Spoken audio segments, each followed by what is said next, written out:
안녕하세요. 오늘도 사연살롱을 찾아주셔서 감사합니다. 저는 60대 중반의 여성이에요. 고등학교를 졸업하자마자 결혼을 했어요. 저희 집 사정이 좋지 않았고 상황이 그렇다 보니 결혼을 일찍 하게 되었어요. 선보고 딱 2번 만에 결혼했지만 남편은 저한테 잘했어요. 정말 착해서 법 없이도 살 사람이라는 말이 딱 맞았죠. 하지만 그런 남편이 갑작스럽게 세상을 떠나고 말았어요. 회사에서 돌아오는 길에 쓰러졌는데 병원에서 심장마비라고 하더군요. 결혼하고 6개월도 안 돼서 너무 허망하게 남편을 보낸 저는 한동안 울기만 했었네요. 산 사람은 살게 된다고 저는 친정으로 돌아와서 시내에 있는 작은 서점에서 일하게 됐어요. 학교를 졸업하고 바로 결혼을 해서 사회생활 경험이 없었기 때문에 거기서 일하게 된 게 정말 행운이라고 생각했어요. 그렇게 한 3년을 일하다가 한 남자를 만났어요. 그 사람은 저보다 8살이 위였는데 점잖고 다정했어요. 2주에 한 번 정도는 꼭 들러서 동화책이며 소설 같은 걸 사길래 애들하고 부인한테 주나 보다 했죠. 저는 그 사람과 자꾸 보다 보니 조금씩 말을 하게 됐고 간단한 안부 정도는 나누는 사이가 됐어요. 부인께서 소설책을 참 좋아하시나 봐요.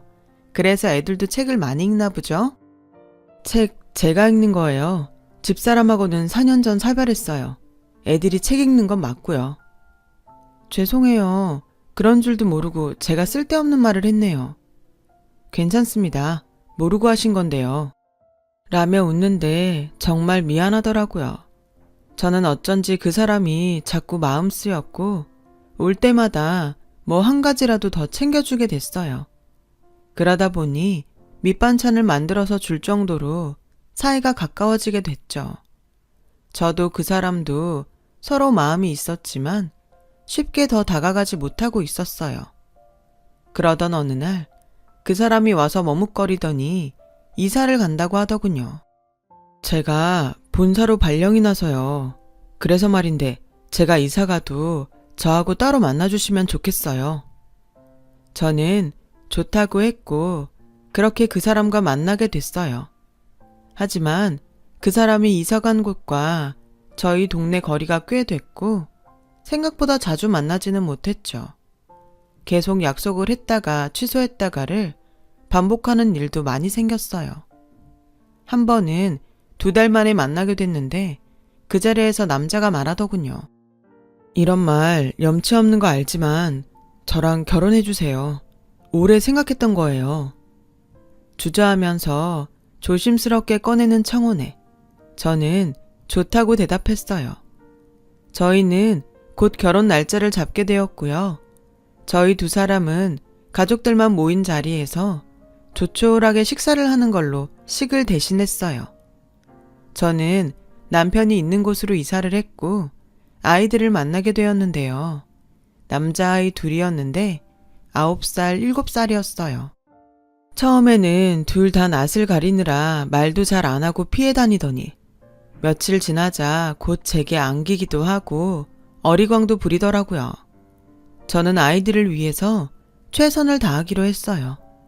친엄마를 여의고 한동안 외로웠을 걸 생각하니 그렇게 닦을 수가 없더라고요. 음식도 먼저 애들 입맛에 맞춰서 만들고 옷이며 침구나 생활 필수품들도 낡은 건 바꾸고 부족한 건 채웠죠. 남편은 그런 제게 진심으로 고마워했어요. 내가 하느라고 했는데도 못한 게 많았나 봐. 진짜 애들한테서 광이 난다. 좋은 엄마가 되어줘서 고마워. 내가 친엄마만큼은 안 되겠지만 할 수 있는 한 최선을 다할 테니까 너무 걱정 말아요. 결혼하고 3달 정도 저는 남편과 애들과 함께 정말 행복한 시간을 보냈어요. 그러다가 저희 가족에게 큰 문제가 닥쳐왔어요. 애들 외할머니가 나타난 거였어요. 평일 오후에 갑자기 들이닥친 애들 외할머니는 저희 집안은 아무리 출가 외인인 딸이 낳은 자손이어도 남의 손에서 자라게 못합니다. 라고 못을 박더니 바로 운전기사를 시켜서 애들 짐을 싸게 하더라고요. 저는 너무 놀라서 어쩔 줄 모르고 있다가 남편 회사로 전화를 했어요. 놀란 남편이 서둘러 집에 왔지만 이미 애들 외할머니가 짐을 다 챙겨서 간 후였어요. 휑하니 빈 애들 방을 본 남편은 허탈한 한숨을 쉬더군요. 사별한 남편의 아내는 꽤 잘 사는 집안 딸이었다고 해요. 그래서 남편과의 결혼도 결사적으로 반대했고요. 결혼 후에 아내가 친정의 발길도 끊고 살았는데 병으로 시한부 선고를 받고서야 다시 연락을 했다는군요. 애들 외할머니는 자기 딸을 데려다가 죽게 만들었다고 그렇게 남편을 원망했다고 하더라고요. 아내가 죽고 나서는 아이들을 데려가겠다며 그렇게 난리였고요. 견디다 못한 남편은 그 집 모르게 본사에 발령 신청을 내서 몰래 이곳으로 왔다는 거였어요. 웬만하면 당신은 모르길 바랬어. 괜히 신경 쓰게 하고 싶지 않았는데 이렇게 이사한 데까지 찾아내서 올 줄은 몰랐네. 어쩔 수 없이 다음날 애들 하교하기 전에 애들을 데리러 학교에 갔더니 이미 외가에서 데려갔다는 거였어요. 하루아침에 아이들을 못 보게 돼서 너무 당황했어요. 남편은 그 집에 찾아가서 무릎 꿇고 빌기까지 하며 아이들을 보내달라고 했지만 애들 외할머니는 꿈쩍도 하지 않았어요. 저와 남편은 그래도 언제든 아이들을 볼 수 있겠지 하는 희망을 갖고 매일 잠도 제대로 못 자면서 아이들을 생각했죠. 그렇게 몇 달이 지나고 어느 날 오후에 아이들이 집에 왔더라고요. 성우야, 진우야, 이게 얼마만이야? 어떻게 지냈어? 왜 이렇게 말랐어? 아이들은 몇 달 만에 꽤 얼굴이 말라 있었고 그걸 보니 눈물이 나더라고요. 외할머니네 밥이 너무 맛이 없어. 엄마가 해주는 볶음밥 먹고 싶어서 왔어. 저는 큰애의 말을 듣고 두말 않고 볶음밥을 만들어서 아이들에게 주었고 애들은 정신없이 먹었어요. 저는 천천히 먹으라며 따뜻한 보리차를 주고 아이들 등을 쓰다듬었죠. 엄마, 나 외할머니네 가기 싫어. 여기서 살고 싶어. 외할머니네는 하면 안 되는 것도 너무 많고 마음대로 웃지도 못하게 하고 말도 크게 못하고 맨날 공부만 해야 돼. 라고 큰애가 말하자 작은애도 자기도 가기 싫다더군요. 그래, 아빠 오시면 엄마랑 아빠가 외할머니한테 얘기할게. 저는 남편에게 전화해서 애들이 와 있으니 집에 빨리 오라고 했어요. 그러면 난 먼저 애들 외할머니네 갈게. 애들 안 오는 거 알면 또 집으로 찾아갈 거 아니야. 내가 가서 확실하게 얘기하고 올게. 라며 걱정 말고 집에서 기다리라고 했어요. 하지만 남편이 애들 외가에 간 사이에 외할머니는 자기 집에서 일하는 사람들을 데리고 집으로 찾아왔어요. 애들이 여기 있고 싶다고 해요. 저도 아이들과 같이 있고 싶고요. 저희랑 같이 지낼 수 있게 해주세요. 이보세요. 제가 당신을 어떻게 믿어요? 피 한 방울 안 섞인 온전히 남인데. 그리고 이런 집에서 애들 뒷바라지 하나 제대로 할 수 있겠어요? 유학은 보낼 수 있어요? 정말 애들을 생각하면 저보고 얼른 데리고 가라고 해야 맞죠? 라는 애들 외할머니 말에 뭐라고 대답을 할 수가 없었어요. 다 너무 맞는 말이었으니까요. 그래도 어떻게든 잘 키워보겠다고 사정을 하고 있는데 남편이 돌아왔어요. 아이들 저도 잘 키울 수 있습니다. 제 핏줄이기도 해요. 무조건 데려가려고만 하지 마시고 저희를 좀 믿어주세요. 남편은 사정을 얘기했지만 아이들은 결국 외할머니에게 가게 됐어요. 애들도 안 가겠다고 울며 불며 난리였지만 운전기사와 다른 남자분이 한 명씩 끼고 안고 나가는데 어쩔 도리가 없었죠. 저희는 너무 속상해서 그날 아무것도 못하고 주저앉아 있기만 했어요. 남편과 저는 이사를 가지 않고 언제든 아이들이 돌아오기를 기다리기로 했어요. 그렇게 시간이 지나갔고 1년이 지나 저희 사이에도 딸이 생겼어요. 아기를 키우고 정신이 없는 중에도 외할머니네 간 아이들 생각이 나더군요. 내 아이를 키우게 되면 마음이 좀 덜해질까 했는데 오히려 이럴 때 애들은 어떻게 지낼까? 누가 애들이 울 때 달래줄까? 이런 생각이 나서 더 힘들기만 하더라고요. 딸아이가 2살이 되던 해의 어느 날 정말 갑자기 큰아이가 찾아왔어요. 안 본 새에 훌쩍 키가 컸지만 여전히 어리기만 했죠. 엄마, 밥 좀 주세요. 라는데 그저 눈물만 흘렸어요. 저는 아이가 좋아하는 볶음밥을 부랴부랴 만들었죠. 큰애는 볶음밥도 잔뜩 먹더니 아기를 보고는 자기 여동생이라며 좋아했어요. 주미야 안녕? 큰오빠야. 작은 오빠도 있는데 오늘은 못 왔어. 다음에 꼭 같이 올게. 그때까지 잘 있어.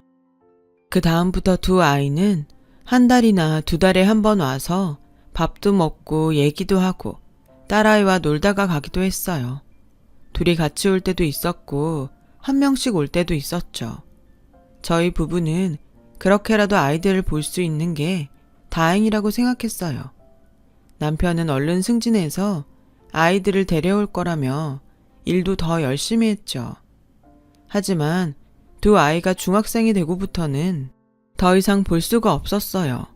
큰아이부터 중학교를 서울로 보내더니 둘째도 중학교를 서울로 갔거든요. 더 좋은 환경에서 공부를 하게 된 건 잘된 일이었지만 아이들을 볼 수가 없어서 너무 마음이 아팠어요.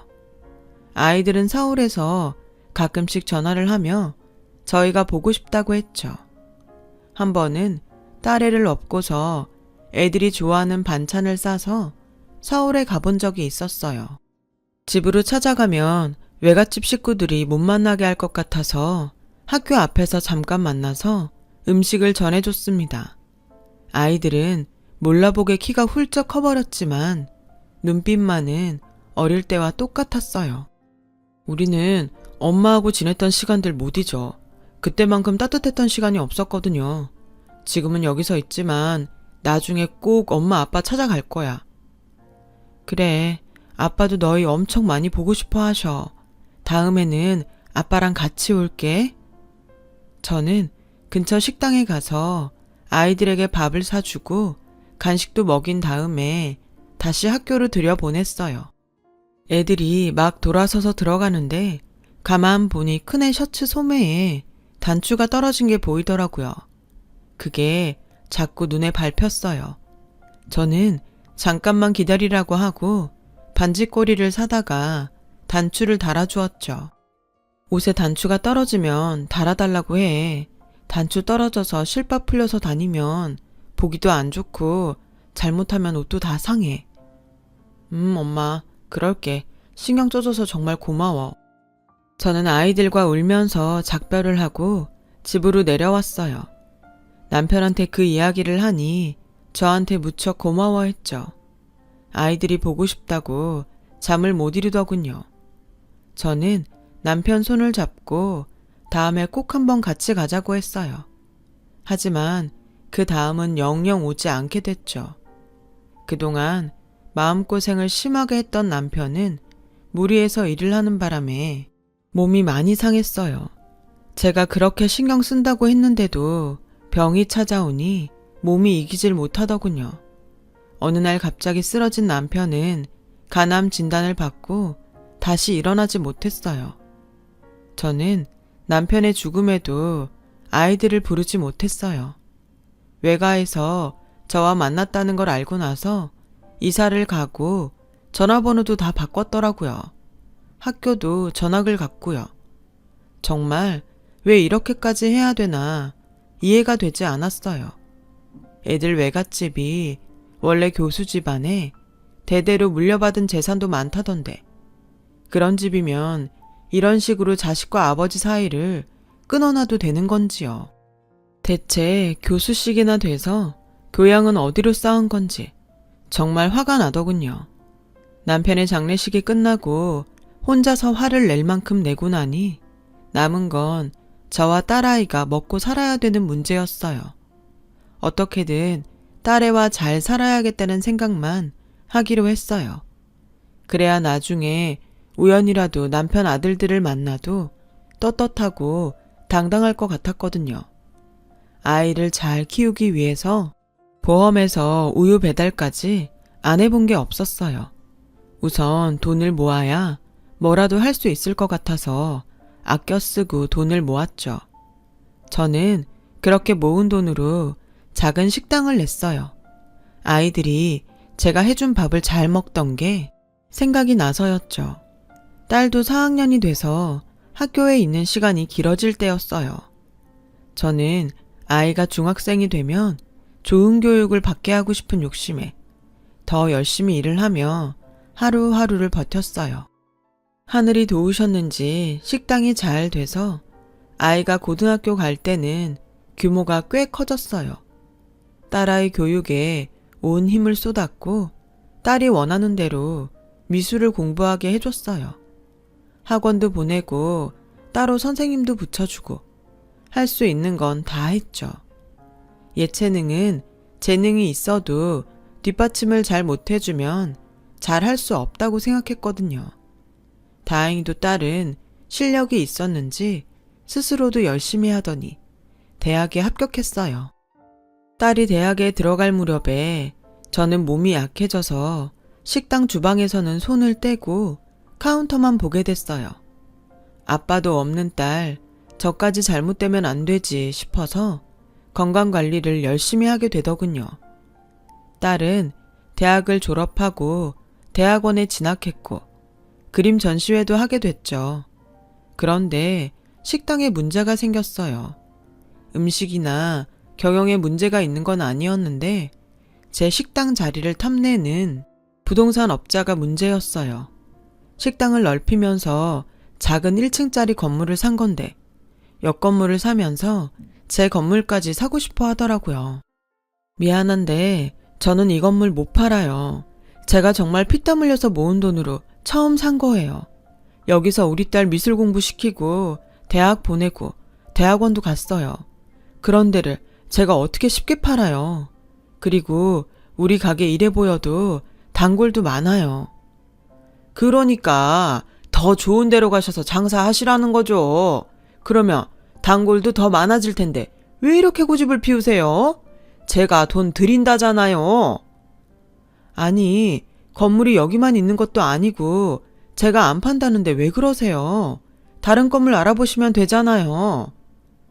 그렇게 돌려보냈는데도 자꾸 찾아오더군요. 그러더니 하루는 어깨가 떡 벌어진 무섭게 생긴 남자들까지 데리고 들어왔고 저는 너무 무서워서 경찰에 신고를 하게 됐죠. 일을 이렇게까지 만들자 저는 너무 화가 났어요. 내가 힘없는 아줌마 같아서 얕보는 것 같은데 그렇게 나 협박한다고 안 통하니까 그렇게 알아요. 라고 일부러 더 큰 소리를 치며 말했죠. 한동안은 나타나지 않아서 포기했나 했어요. 그런데 얼마 후 웬 모르는 남자가 불쑥 와서는 저에게 제 식당을 산 사람이라며 가게를 비워달라는 거였어요. 아니, 그게 무슨 소리예요? 여긴 내 가게고 제가 판 적이 없는데요? 무슨 소리세요? 저는 분명히 여기랑 옆 건물 주인이라는 사람한테 샀어요. 라고 계약서를 보여주는데 눈앞이 캄캄해졌어요. 분명 우리 가게가 맞는데 다 위조한 서류더라고요. 그 사람은 그 사람대로 자기는 돈을 다 냈다며 어떻게 해달라고 했지만 가게를 뺄 수도 없고 아무것도 해줄 수가 없었죠. 남자는 옆에 건물과 저희 가게를 다 헐고 새 건물을 지을 거라고 하더군요. 알고 보니 저희 가게 쪽에 건물을 다시 짓는 데가 많아서 부동산 투자를 하는 사람들이 눈독을 들이고 있었다고 해요. 부동산 업자가 비싼 값에 팔려고 했는데 그게 잘 안 되자 저뿐 아니라 주변 상가에까지 사기를 치고 어디론가 잠적한 거였어요. 이 문제를 어떻게든 해결해야 했죠. 주변에서 먼저 변호사를 만나라고 하더군요. 그런데 어떤 변호사가 좋은지 전혀 모르겠어서 무작정 나갔어요. 강남의 법원 주변으로 변호사 사무실이 많다는 얘기를 들었거든요. 그러다가 너무 익숙한 이름의 간판을 발견했어요. 바로 큰아들인 전성우라는 이름이었어요. 전성우 변호사 사무실이라는 간판을 보니 가슴이 막 뛰더라고요. 느낌에 큰아들이 꼭 거기 있을 것만 같더라고요. 저는 겨우 진정을 하고 혹시나 하는 마음에 사무실에 들어가서 직원에게 사정을 얘기하고 변호사를 만나고 싶다고 했죠. 작은 회의실에 들어가서 기다렸고 곧 변호사라는 분이 들어왔어요. 양복을 잘 차려입은 훤칠한 남자였는데 큰애가 맞았어요. 성우야, 너 성우 맞지? 그렇지? 엄마? 정말 엄마 맞아요? 라며 놀라서 제대로 말을 못하더니 기쁜 얼굴로 아니, 어떻게 절 찾으셨어요? 죄송해요. 제가 바쁘다는 핑계로 마음으로만 찾아야지 하고 있었는데 엄마가 절 먼저 찾아오셨네요. 나도 긴가민가 했는데 너 들어오는데 어릴 때 얼굴이 남아있어서 금세 알아봤어. 정말 대견하다. 이렇게 잘 커져서. 제가 정말 죄송해요. 엄마 찾지도 못하고 있었잖아요. 너희도 이사 가고 우리도 이사를 갔는데 찾는 게 그렇게 쉽겠니? 정말 꿈만 같아. 라며 한참이나 서로의 손을 붙잡고 얘기를 나눴죠. 그리고 나서 제가 변호사 사무실까지 오게 된 자초지종을 얘기했어요. 큰아들은 그 얘기를 듣자 바로 자기가 해결해 줄 테니 걱정 말라고 하더군요. 그러면서 둘째가 은행에 다닌다는 소식도 전해줬어요. 니들이 진짜 자랑스럽다. 어쩌면 그렇게 잘 컸니? 외할머니가 그렇게 공부를 시켰다더니 그 덕을 봤나 보다. 그쵸. 그 덕이 없다고는 할 수 없어요. 그렇지만 그 정도 공부는 엄마랑 아빠랑 있었어도 다 했을 거예요. 진우도 그러더라고요. 너무 숨이 막히니까 공부가 더 안 된다고요. 그래서 저희가 외할머니 떠날 수 있을 때 얼른 떠난 거고요. 아무리 좋은 교육을 시켜줘도 저희 마음이 불편하니까 크게 효과가 없는 것 같아요. 저는 집에 와서 딸한테 큰아들 만난 얘기를 했죠. 딸도 어릴 적에 자기와 놀아줬던 오빠들을 기억하고 있었어요. 정말 어떻게 이런 일이 다 있지? 너무 신기하다. 엄마 가게에 안 좋은 일 생긴 게 다 오빠들 만나려고 그런 건가 봐. 라며 좋아했어요.